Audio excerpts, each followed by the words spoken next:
Hello to all and welcome to the I S में आप सबका बहुत बहुत स्वागत है। आशा करती हूँ कि आप सब लोग बहुत अच्छे होंगे, बहुत बेहतर होंगे और अच्छा कर रहे होंगे लाइफ में। तो चलिए आज देखते हैं कि आज के जो क्लास है हम लोगों की उसमें हम लोग कौन से नए टॉपिक करने वाले हैं। तो सबसे पहले यहाँ देखेंगे आज के टॉपिक में कौन कौन से हैं। India launches national bio bank for health research, ये आज का पहला न्यूज है। दूसरा है archaeologist discover 3500 year old city in Peru, यानी पुरातत्वविदों के द्वारा 3500 साल पुराना जो है यहाँ पर क्या है एक खोज और डिस्कवरी किया गया। कहाँ पर? पेरू में। हालांकि आपको मैं बता दूं कि पेरू में हमेशा क्या होता है, रिसर्च चलते रहते हैं और माना जाता है कि वो क्या है, वो पुरानी और या फिर ये कह सकते हैं कि एंशियंट्स से रिलेटेड जो साइट्स का क्या है वो हब है, क्योंकि वहां आज भी क्या हो एक्सकेवेशंस के काम होते रहते हैं। तीसरा है यहाँ पर India falls into the moderately low inequality category. तो ये एक डेटा है और इस डेटा के बारे में हम लोग देखेंगे कि क्या इसमें महत्वपूर्ण बातें रही हैं, भारत का परफॉर्मेंस इसमें कैसा रहा है। ये सारी बातें आज के हम लोग इस करंट अफेयर्स में करने वाले हैं। प्यारे बच्चों, अगर आपने अभी तक क्लास को लाइक शेयर सब्सक्राइब नहीं किया है सो काइंडली डू दैट। और वन मोर थिंग, जैसा कि मैं बार बार कहती हूँ आपसे कि देखिए करंट से जितना हो सके अपने आप को अपडेट रखिए, because it's very important to all of you. ये आपके न सिर्फ प्रीलिम्स के पर्पस से, इनफैक्ट आपके मेंस के पर्सपेक्टिव से भी क्या हो जाता है, बहुत ज्यादा महत्वपूर्ण हो जाता है। तो आइए चलते हैं हम लोग आज के पहले न्यूज पर हम लोग चलेंगे। India launches a national bio bank for health research, है ना। भारत में बायो बैंक खुला है स्पेशली हेल्थ रिसर्च के पर्सपेक्टिव में। अब देखिए बात, अगर हम लोग बात करें यहाँ पे तो बायो बैंक क्या है ये, है ना, इसके बारे में सबसे पहला जो प्रश्न आपके माइंड में आएगा कि exactly what is bio bank, ये न्यूज में है। और स्पेशली अगर ये कहा जाए कि नाउ डेज ये क्या हो चुका है, स्पेशली लाइक कई सारी बीमारियां, चूंकि हम लोग इस दौर में हैं जहां डेवलपमेंट लगातार हो रहे हैं और उसके साथ साथ कई सारी बीमारियों का भी क्या और आगमन हो रहा है। तो कई सारी बीमारियों से लड़ने हेतु ये कैसे हेल्पफुल रहेगा, तो आइए देखते हैं यहाँ पर हम लोगों कि इसमें क्या क्या महत्वपूर्ण बातें रही हैं। आइए, तो पहला जो आप देखेंगे यहाँ पर कि 6 जुलाई 2025 को केंद्रीय विज्ञान और प्रौद्योगिकी मंत्री राज्य मंत्री डॉक्टर जितेंद्र सिंह ने नई दिल्ली में सीएसआईआर और आईजीआईबी में राष्ट्रीय बायो बैंक का उद्घाटन किया। So on July 6, 2025, Dr. Jitendra Singh, Union Minister, State of Science and Technology, inaugurated the National Biobank at CSIR IGIB in New Delhi. अब यहाँ पर देखेंगे कि इसमें क्या महत्वपूर्ण बातें हैं। This new facility will help in collecting health and genetic data from people across India, यानी ये जो नई सुविधा है ये पूरे भारत में लोगों से स्वास्थ्य और आनुवांशिक डेटा एकत्र करने में मदद करेगा। तो इसका मतलब ये हुआ कि इसके बारे में अगर हम लोग बात करें तो हम लोग क्या देख सकते हैं कि specially in context of that like कि हेल्थ से रिलेटेड और आनुवांशिक डेटा का मतलब क्या हुआ यहाँ पे कि ये जो न्यू फैसिलिटी है ये हेल्प करेगा हेल्थ और genetic data from people across India. Because आप देखेंगे कि बहुत सारी जो बीमारियां हैं उस वो क्या है, वो जेनेटिक डिसऑर्डर्स भी होते हैं। तो उन जेनेटिक डिसऑर्डर को फिगर आउट करने में ये क्या करेगा, हेल्प करेगा। ये बहुत ज्यादा उसके लिए हेल्पफुल रहेगा। तो इस संदर्भ में हम लोग देख सकते हैं कि यहाँ पर जो है आपको बायो बैंक यहाँ पर क्या करेगा, बहुत ज्यादा एक नई उम्मीद बन करके ये आगे आ सकता है। अब देखते हैं यहाँ पर इसके संदर्भ में the national bio bank launched under the phenome India project will store health, अब यहां देखेंगे health genetic and lifestyle data from 10,000 people across India. यानी इसके बारे में अगर देखा जाए तो फिनोम इंडिया जो परियोजना के तहत शुरू किया गया राष्ट्रीय बायो बैंक भारत भर के लगभग 10,000 लोगों के स्वास्थ्य, आनुवांशिक और जीवन शैली संबंधी डेटा को क्या करेगा, संग्रहित करेगा। ठीक है, उसके अलावा देखिए यहाँ पे the bio bank is inspired by the UK bio bank but it is specially design to suit India's diverse population. ये बायो बैंक जो है यूके के बायो बैंक से प्रेरित है, लेकिन इसे विशेष रूप से भारत की विविध आबादी के अनुरूप क्या किया गया है, बनाया गया है। तो यहाँ पर देखिए, यहाँ जो आपको समझना है कि बेसिकली अगर देखा जाए तो ये प्रोजेक्ट किसके थ्रू हम लोग देख रहे हैं जो लॉन्च किया गया है, तो इसका नाम है फिनोम इंडिया। और फिनोम इंडिया के माध्यम से हम क्या देख रहे हैं कि ये जो बायो बैंक आप देख रहे हैं, तो ये बायो बैंक आप क्या देख रहे हैं कि इसके फिनोम इंडिया के तहत हम क्या देख रहे हैं कि ये आगे ये प्रोजेक्ट जो है स्टार्ट हुआ है। और ये बेसिकली यूके के बायो बैंक से, इट मीन्स कि ये इंस्पिरेशन मिला कहाँ से, सो बेसिकली सॉरी टू से ये इंस्पिरेशन मिला है यूके के बायो बैंक से। और इसको देखिए है यूके के बायो बैंक से प्रेरित, बट इसको इंडिया के जो एक विविध आबादी है, आपको पता है कि विविध आबादी है, अलग अलग तरह की क्या है समस्याएं हैं, ये उसको ध्यान में रख करके इसको क्या किया गया है, इसे लॉन्च किया गया है या उससे संबंधित है। ठीक है, अब आते हैं यहाँ पर कि इस बायो बैंक के बारे में और क्या महत्वपूर्ण बातें निकल करके सामने आई हैं। तो द नेशनल, ये यहाँ पर देखेंगे, आइए यहाँ देखते हैं। While speaking at the event, Dr. Jitendra Singh said that the personalized healthcare where treatment is based on a person's genes and lifestyle will soon become a reality। ठीक है ना, मतलब इस कार्यक्रम में जो है डॉक्टर जितेंद्र सिंह ने ये कहा कि व्यक्तिगत स्वास्थ्य सेवा जहां पर उपचार जो है व्यक्ति के जीन और जीवन शैली पर आधारित होता है, वो जल्द ही क्या हो जाएगा, एक वास्तविकता बनेगी। जैसा कि मैंने आपसे कहा कि अभी आप देख रहे होंगे कि right now in this days आपने देखा होगा कि जीन मॉडिफिकेशन, ठीक है ना, जैसे आप देखेंगे क्या होगा कि इन्होंने क्या किया, जीन मॉडिफाई किया। किसी फैमिली में लगातार जो है जेनेटिकल प्रॉब्लम अगर आ रहा है तो वहां पर आप क्या देखेंगे कि जीन में संशोधन करने की प्रक्रिया, या फिर वहां से उसकी पूरी हिस्ट्री सबसे पहले जान लेना, फिर उसे ठीक करना। So these all things related with that. तो बहुत सारी ऐसी समस्याएं हैं, जैसे कुछ बीमारियों को लोग ये सोच लेते हैं कि नाउ दिस इज क्या है कि ये जो है क्यूरेबल नहीं है, बट नहीं, उसकी क्योर, उसका इलाज हो सकता है, वो क्योर हो सकता है, बशर्ते कि उसके बारे में पूरी की पूरी जानकारी जो है उसके पूरे जीन्स की। जैसे आप अभी भी देखेंगे, जैसे लाइक कोई व्यक्ति अगर शुगर से रिलेटेड है ना, शुगर इट मीन्स कि अगर वो डायबिटिक पेशेंट है, तो सबसे पहले ये पूछा जाता है कि अपने घर की हिस्ट्री बताइए। ठीक है, अगर किसी व्यक्ति को कैंसर है तो ये भी पूछा जाता है कि आप अपने घर की हिस्ट्री बताइए, कि पास्ट में आपके यहाँ कितने लोग इससे सरवाइव कर चुके हैं।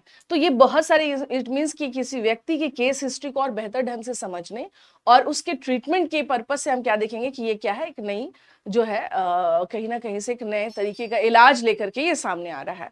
अब आते हैं, the event took place at the CSIR institute of genomics and integrative biology, IGIB new Delhi. अब ये कार्यक्रम कहाँ हुआ है, तो इसका नाम है, ये आपको IGIB यानी institute of genomics and integrated जो है इंटीग्रेटिव बायोलॉजी, जो कि नई दिल्ली में है। वहां हम लोग क्या देखेंगे कि यहाँ पर ये प्रोग्राम जो है यहाँ पर हुआ है।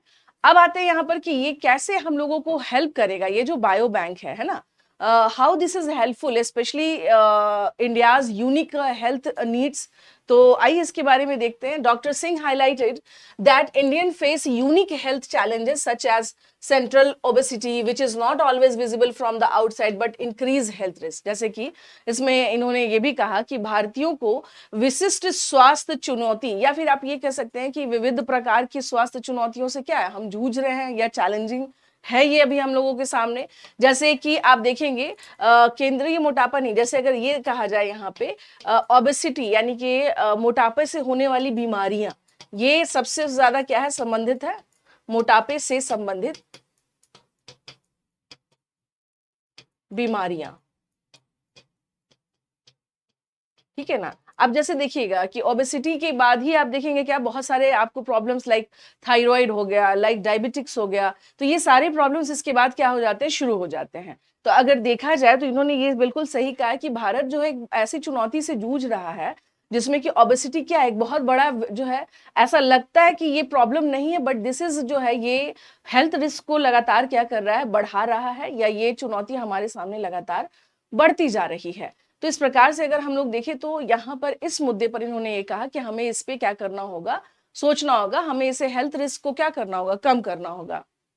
उसके अलावा इन्होंने ये भी कहा कि bio bank will help decode this hidden health risk and design better solution to Indian suited to Indian bodies. यानी ये जो बायो बैंक स्टैब्लिश्ड किया गया है, ये छिपे हुए स्वास्थ्य जोखिमों को समझने और इंडियंस के जो बॉडीज है ना, उसके लिए बेहतर सॉल्यूशन तैयार करने में क्या करेगा, मदद करेगा। He also spoke about the need of a strong partnership between scientist, government departments, industry to turn research into useful product and treatments. जैसे आप देखेंगे कि स्पेशली जब हम लोग बात करते हैं अमेरिका में, अब जब हम लोग बात करते हैं यूके में, यूरोप में, तो आप क्या देख रहे हैं कि वहां पर R&D यानी रिसर्च एंड डेवलपमेंट पे अच्छा खासा क्या होता है, खर्च होता है।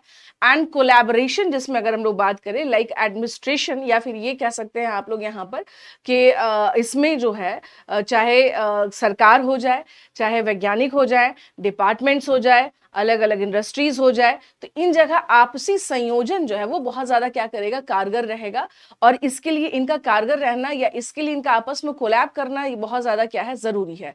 इसलिए जरूरी है, तभी ये क्या कर सकते हैं, अलग अलग फील्ड में अलग अलग जगहों पे हम क्या कर सकते हैं, नए नए शोधों के माध्यम से जो भी नए चैलेंजेस भारत में आ रहे हैं हम उसको क्या कर पाएंगे, आइडेंटिफाई कर पाएंगे, फिगर आउट कर पाएंगे। ठीक है ना। तो यहाँ पर देखिएगा यहाँ पे कि जो अभी जैसे कि क्रिस्पर और अदर रिसर्च को लेकर के भी इन्होंने कहा कि ये बहुत ज्यादा क्या करने वाला है, हेल्प करने वाला है। जैसे कि जीनोम एडिटिंग का जो कार्य है वो भी बहुत अच्छा है। Sickle cell anaemia, liver fibrosis, अब आप देखिए कि इधर के टाइम पे हाल फिलहाल में ये सब बीमारियां अब धीरे धीरे आपको क्या लग रहा है, कॉमन होती जा रही हैं।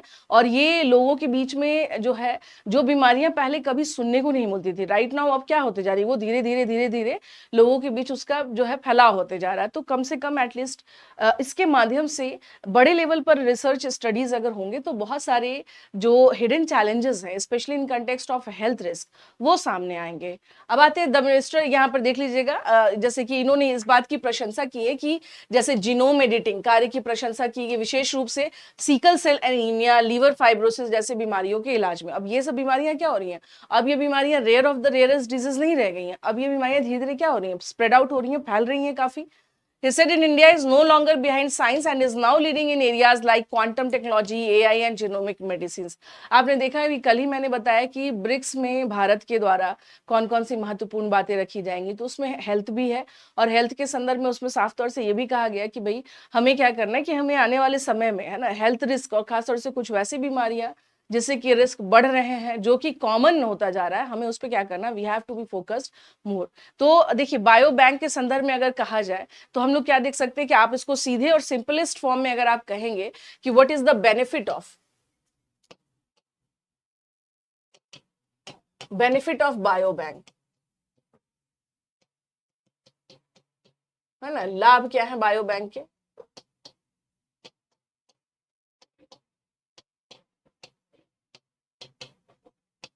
ठीक है ना, इसके लाभ के संदर्भ में अगर हम लोग देखें यहाँ पे तो हम लोग क्या देख सकते हैं, सबसे जो फर्स्ट थिंग इज दैट कि ये क्या, ये फ्यूचर रिलेटेड टेक्निक है ना। फ्यूचर के पर्सपेक्टिव में अगर देखा जाए यानी आने वाला कल जो है वो क्या है।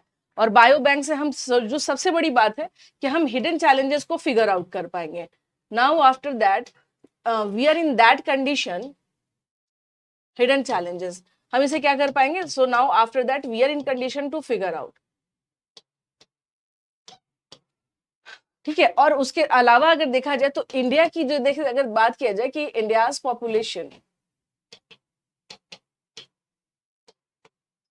जो हमारी आबादी है ना, इंडियाज पॉपुलेशन, यहाँ पे जो अलग अलग क्या चैलेंजेस है, जो सबसे ज्यादा क्या है, हेल्थ रिस्क है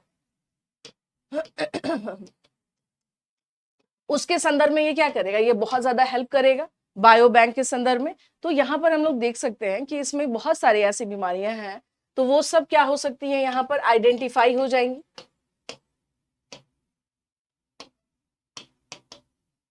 हम चिन्हित करने की स्थिति में रहेंगे।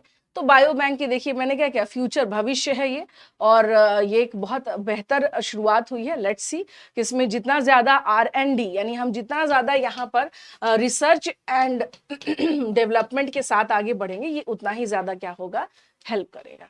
चलिए चलते हैं हम लोग अपने अगले न्यूज पर। आइए अगला न्यूज है, archaeologist discovered 35-year old city in Peru, यानी जो पुरातत्वविद हैं उनके द्वारा 3500 साल पुराना शहर पेरू में क्या किया गया, डिस्कवर किया गया। 35-year old city in Peru. ठीक है ना। अब आइए इसके बारे में देखते हैं यहाँ पर कि क्या महत्वपूर्ण बातें हैं जो कि आप देख सकते हैं। ये पेरू में डिस्कवर हुआ है, जो कि लगभग 3500 साल पुराना शहर है। याद होगा आपको, जैसे आपने पढ़ा होगा Indus valley civilisation, that is also a city, है ना, वो भी क्या था, एक शहर था, एक सभ्यता थी, सिविलाइजेशन था। अब देखते हैं कि इसके बारे में और क्या नई बातें निकल करके सामने आती हैं।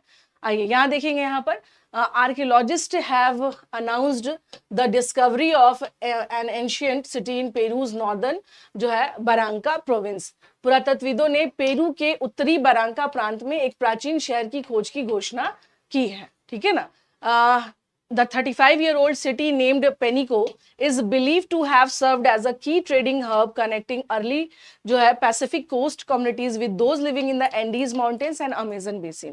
मीन्स ऐसा माना जा रहा है कि जो पेनिको नामक शहर है, ये ध्यान रखिएगा 3500 साल पुराना ये शहर प्रारंभिक प्रशांत तट समुदायों को एंडीज पर्वतमाला और अमेजन बेसिन में रहने वाले लोगों को जोड़ने का एक प्रमुख क्या था, व्यापारिक केंद्र के रूप में काम करता था। तो बेसिकली ये जो नए आप देख रहे हैं ना पेनिको के बारे में, if we are talking about the Penico, तो पेनिको हम क्या देख रहे हैं कि ये एक तरह से क्या था, यहाँ पर आप कह सकते हैं कि ये कोस्ट कम्युनिटी को मिलाने के लिए क्या था, एक कनेक्टिंग एरिया जिसको कह सकते हैं।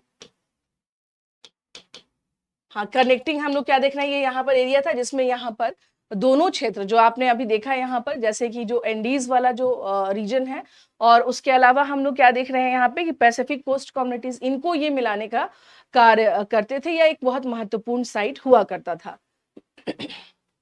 अब ये देखिए लीमा से लगभग 200 किलोमीटर उत्तर में स्थित है और समुद्र तल से लगभग 600 मीटर के ऊपर माना जाता है कि इसकी स्थापना 1800 से 1500 ईसा पूर्व के बीच में हुई थी, लगभग उसी समय जबकि मिडिल ईस्ट और एशिया में प्रारंभिक सभ्यताएं फल फूल रही थी। इट मीन्स कि अगर आप देखेंगे सो बेसिकली हम लोग क्या देख रहे हैं कि this was developed around the 1800 BC to 1500 BC and around the same time that, अगर हम लोग यहाँ पर ये बात किया जाए तो ये इसका जो समय अगर आप देखेंगे तो हम लोग क्या देख सकते हैं यहाँ पर, तो इनका ये मानना है कि ये उसी टाइम पर डेवलप हो रहा है around the same time that early civilisation were flourishing in the Middle East and Asia also. तो कहीं ना कहीं से कुछ सिमिलैरिटीज भी निकल करके आएंगी यहाँ पर कि यहाँ पे क्या समानता है यहाँ पर। हालांकि यहाँ पे जो शोधकर्ता हैं, जो रिसर्चर्स हैं, जो एक्सकेवेटर्स हैं, जो पुरातत्वविद हैं, तो इसमें यहाँ पे ड्रोन जो फुटेज है released by researchers shows a circular structure on a hill side terrace at the city centre surrounded by the remains of stone and mud buildings. अभी आपने देखा कि जो ड्रोन से जो अभी इमेज इसमें प्राप्त हुआ है वो इसको एक सर्कुलर यानी गोलाकार जो है संरचना दिखाई दे रहा है, जो कि पत्थर और मिट्टी की इमारतों के अवशेषों से क्या है, घिरी हुई है। इस स्थल पर लगभग 8 वर्षों के शोध में 18 संरचनाओं का पता चला, जिसमें औपचारिक रूप से अगर देखा जाए इंक्लूडिंग सेरिमोनियल टेम्पल्स हैं, रेसिडेंशियल कॉम्प्लेक्स है। तो अब आप समझ सकते हैं कि ये भी कहीं ना कहीं से हम क्या देख रहे हैं कि एक ऐसा जो है पैटर्न यहाँ पर दिखाई दे रहा है जहां पर लोगों की क्या बसावट है, लोग रह रहे हैं, और प्रॉपर वे में अगर आप देखेंगे यहाँ पर कि बहुत सारी चीजें यहाँ पर दिखाई दे रही हैं। मींस उस समय पे आसपास पे जो सिविलाइजेशंस थी पेनिका में, वैसा कुछ यहाँ पर भी क्या हो रहा है, रिफ्लेक्ट दे रहा है। बाकी तो आगे की चीजें हैं जो as per the research. Site पर स्थित इमारतों में शोधकर्ताओं ने औपचारिक वस्तुओं, मानव और पशु आकृतियों की मिट्टी की मूर्तियां, मोतियों और समुद्र सीपियों से बन इसकी भी खोज की है। तो आप सेम देखेंगे यहाँ पर कि like in buildings at the site researcher discovered ceremonial objects, clay sculptures of human and animal figures and necklace made from beads and seashells. ठीक है ना। पेनिको के बारे में, पेनिको जो है is situated close to where Caral recognised as the oldest known civilisation in the Americas was established 5000 years ago at around 3000 BC in the Supe valley of Peru. Penico उस स्थान को करीब स्थित है जहां कैरल, जिसे अमेरिका में सबसे पुरानी ज्ञात सभ्यता के रूप में जाना जाता है, की स्थापना 5000 साल पहले लगभग 3000 ईसा पूर्व पेरू के सूपे घाटी में हुई थी। अब देखिए यहाँ पर पेनिको के बारे में ये आपको ध्यान रखना है क्योंकि ये एक नया रिसर्च है, नया लेटेस्ट रिसर्च है। तो पेनिको के बारे में क्या करना है आपको, ज्यादा से ज्यादा क्या करना है, अभी के टाइम पर जितने भी रिसर्चर्स हैं, एक बहुत बड़ा प्रश्न ये उठ गया है कि भाई ये उस समय पर खास तौर से कई जगह पे जब शहरी सभ्यताएं डेवलप हो रही थी तो क्या ये भी उसी का पार्ट था। ठीक है ना। अब जैसे कि इसमें हम लोग देख क्या रहे हैं कि इसमें विशाल पिरामिड भी दिखाई दे रहा है, 32 इसमें क्या स्मारक हैं, शहरी बस्तियां दिखाई जा रही हैं। तो ऐसा माना जा रहा है कि ये यहाँ पर देख सकते हैं कि ये भारत, मिस्र, सुमेरिया और चीन की अन्य तुलनात्मक सभ्यताओं से अलग विकसित हुआ था। तो कुछ चीजें ऐसी हैं जो यहाँ पे इसको क्या कर रही हैं कि इसके जो कंटेम्प्ररी या उसके आसपास की जो भी सभ्यताएं, जो महत्वपूर्ण सभ्यताएं उस दौर की, ये उससे क्या करती हैं यहाँ पर जो है बताती हैं, या कहीं ना कहीं से उससे कुछ डिसिमिलैरिटीज है, तो लगता है कि या तो ये थोड़ा क्या है ना, या उसके ये पैरेलल यहाँ पर डेवलप नहीं हुई है। हालांकि यहाँ पर डॉक्टर रूट शेडी हैं जो कि आर्कियोलॉजिस्ट हैं, और इन्होंने इसका पूरा नेतृत्व किया है इस एक्सकेवेशन का। तो उनका ये कहना है कि 1990 के दशक में कैरल की खुदाई का नेतृत्व किया गया था, और ये खोज समझने के लिए महत्वपूर्ण है कि जलवायु परिवर्तन के कारण नष्ट हो जाने के बाद कैरल सभ्यता का क्या हुआ। सबसे बड़ा सवाल देखिए यही होता है कि अगर कोई सिविलाइजेशन का जो है कोई सिविलाइजेशन अगर समाप्त होती है, तो सबसे बड़ी बात ये हो जाती है यहाँ पर कि उस सिविलाइजेशन का क्या क्लाइमेट चेंज की वजह से डिक्लाइन हुआ, और अगर डिक्लाइन हुआ भी तो आफ्टर दैट उसके बाद फिर क्या हुआ। तो पेनिको कम्युनिटी के बारे में यहाँ ये देखते हैं कि was situated in a strategic location for trade and exchange with societies from the coast, the highlands and the jungle। ठीक है ना, यानी पेनिको के बारे में अगर देखा जाए तो हम लोग क्या देख सकते हैं कि ये जो समुदाय है, पेनिको समुदाय, ये व्यापार के लिए तट, पहाड़ी इलाकों और जंगल के जो इसमें है आदान प्रदान के लिए एक रणनीति स्थल पर, इट मीन्स जो इसका लोकेशन आप पेनिको का देखेंगे तो वो क्या है, वो वैसी जगह पर है जहां पर हमें बेसिक नीड्स हमारी क्या हो सकती है, पूरी हो सकती हैं। तो सेम लाइक दैट आप देख सकते हैं। अब आते हैं पेरू को। पेरू जो है यहाँ पर जो रिसर्च जो शोध हो रहा है, तो पेरू के बारे में आइए देखेंगे कि पेरू के बारे में क्या इंपॉर्टेंट है। Peru is home to many of the Americas most significant archaeological discoveries including the Inca citadel of Machu Picchu in the Andes and the mysterious Nazca lines etched into the desert along with the central coast. मतलब Peru को basically America की कई सबसे महत्वपूर्ण खोजों में से माना जाता है, जिसमें कि एंडीज में माचू पिचू, इंका गढ़, ये सब जो है यहाँ पर हम क्या देख सकते हैं यहाँ पर कि डिस्कवर हुए हैं, और ये माना जाता है कि ये सब के सब जो हैं एक तरीके से यहाँ पे, जैसे आप देखेंगे इंडिया में भी कुछ ऐसी जगह है, for example like Humayun top. अब वहाँ का जो रीजन है वहाँ अक्सर एक्सकेवेशन होता रहता है और कुछ ना कुछ नई चीजें निकल करके आ रही होती हैं। तो इस तरह दिल्ली में ही बहुत सारे ऐसे साइट्स हैं। तो उसी तरह से अगर देखा जाए तो पेरू में आप क्या देखेंगे कि वहाँ जो है नए नए डिस्कवरीज होते रहते हैं और कुछ ना कुछ वहाँ पर नए इंफॉर्मेशन मिलते रहते हैं। So now this is all about the Penica, और ये अभी 3500 साल क्या है पुराना जो है सिटी है जो डिस्कवर हुआ है। अब लेट्स सी कि इसके बारे में और क्या महत्वपूर्ण बातें निकल करके आती हैं। चलिए अब चलते हैं हम लोग यहाँ पर अलग इसमें जो न्यूज है हमारा वो क्या है, India falls into the moderately low inequality category. ठीक है ना, India has been ranked fourth most equal country globally as per the world's bank spring 2025 poverty and equality brief. विश्व बैंक की स्प्रिंग 2025 गरीबी और इक्विटी ब्रीफ के अनुसार भारत को वैश्विक स्तर पर चौथा सबसे समान देश माना गया है। अब देख सकते हैं यहाँ पर रिपोर्ट, और इस रिपोर्ट के अकॉर्डिंग अगर हम लोग बात करें तो हम लोग क्या देख रहे हैं कि हम क्या है, नाउ वी आर फोर्थ जो है यहाँ पर। तो आइए इसके बारे में थोड़ा सा देखेंगे यहाँ पे। About India falls into the moderately low inequality category. जैसे इसमें आप देख सकते हैं पहले क्या है, Slovak Republic, Slovenia, Belarus, India, फिर चाइना, फिर यूनाइटेड स्टेट्स। तो यहाँ पर अगर हम लोग बात करें, यहाँ ये रिपोर्ट सोर्स जो है वो किसके द्वारा पब्लिश किया गया है, published by the world bank covering data from 167 countries. यानी ये जो डेटा है ये वर्ल्ड बैंक के थ्रू क्या किया गया, प्रकाशित किया गया है, और इसमें 167 देशों के डेटा को कवर किया गया है। अब आते हैं Gini index. India Gini score is 25.5 placing it in the moderately low inequality band, Gini 25 से 30। यानी भारत की गिनी स्कोर 25.5 है, जो कि इसको मध्यम रूप से कम असमानता बैंड में रखता है।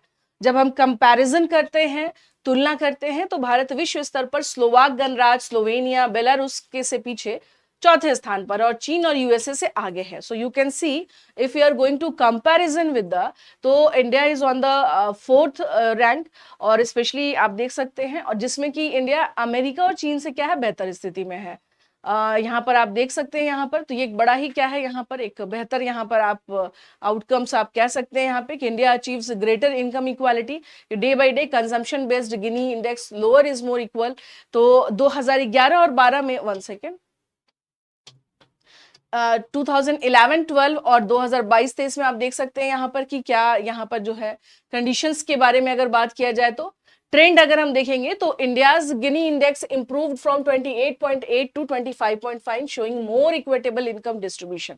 मतलब भारत में आय में जो असमानता हुआ करती थी, अब उसमें क्या हुआ है, पहले से काफी क्या हुआ है, रुझान जो है पहले से काफी सुधार हुआ है।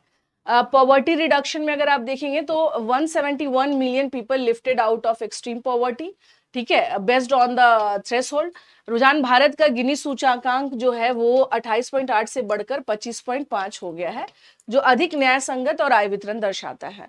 गरीबी में कमी के बारे में बात किया जाए पॉवर्टी रिडक्शन में, तो लगभग हम क्या देख रहे हैं यहाँ पर, $2.15 की सीमा के आधार पर 171 मिलियन लोग अत्यधिक गरीबी से बाहर निकले हैं, जो कि क्या है, ये एक बड़ा अच्छा साइन है पहले की तुलना में अगर देखा जाए। इसमें कुछ हमारी योजनाएं हैं जिसने कहीं ना कहीं से इस असमानता को क्या किया है, कम करने में बहुत बड़ा या मेजर जो है रोल प्ले किया है। तो वो कौन से हैं policy drivers? So let's have a look.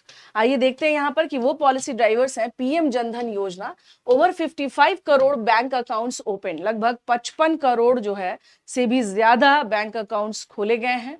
आधार से लिंक हुए हैं डायरेक्ट बेनिफिट्स ट्रांसफर, जिसमें कि 3.48 lakh crore saved in leakages में। और आयुष्मान भारत में आप देखेंगे 5 लाख रुपए के स्वास्थ्य कवर के लिए लगभग 41 करोड़ से भी ज्यादा कार्ड जारी किए गए हैं। तो यानी बेनिफिशियरीज जो हैं वो लगातार यहाँ बढ़े हैं। बेनिफिट्स जो हैं भारतीय, जो भी भारतीय हैं, एक बड़ी जनता को क्या किया गया है, कवर किया गया, जिसके कारण आप देखेंगे कि ये जो असमानता वाली स्थिति थी ये कम होने में इसने एक बहुत बड़ा मेजर रोल क्या किया है, प्ले किया है। इसके अतिरिक्त अगर हम लोग बात करें तो यहाँ पर हम लोग क्या देख सकते हैं, इसके अतिरिक्त ये देखेंगे कि ये एक बहुत अच्छा एक तरह से साइन है कि अभी पहले से क्या हुआ है, काफी सुधार हुआ है, और हमारे सामने अभी और भी क्या है, महत्वपूर्ण बात ये रहेंगी कि हमें इसे और आगे ले जाना है। So now dear all student, this is that's all for today's current affairs. आशा करती हूँ कि आज का सेशन आपको अच्छा लगा होगा। So please do like, share and comment. Thank you.